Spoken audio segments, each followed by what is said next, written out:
مومن مردوں سے کہہ دو کہ اپنی نظریں نیچی رکھا کریں اور اپنی شرمگاہوں کی حفاظت کیا کریں، یہ ان کے لیے بڑی پاکیزگی کی بات ہے، اور جو کام یہ کرتے ہیں اللہ ان سے خبردار ہے۔ اور مومن عورتوں سے کہہ دو کہ وہ بھی اپنی نگاہیں نیچی رکھا کریں اور اپنی شرمگاہوں کی حفاظت کیا کریں، اور اپنی آرائش یعنی زیور کے مقامات کو ظاہر نہ ہونے دیا کریں مگر جو اس میں سے کھلا رہتا ہو،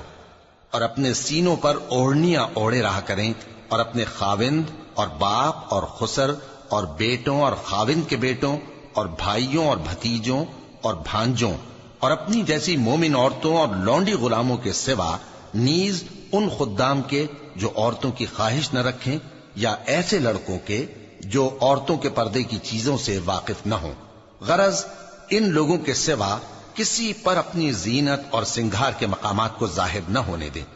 اور اپنے پاؤں ایسے طور سے زمین پر نہ مارے کہ جھنکار کانوں میں پہنچے اور ان کا پوشیدہ زیور معلوم ہو جائے۔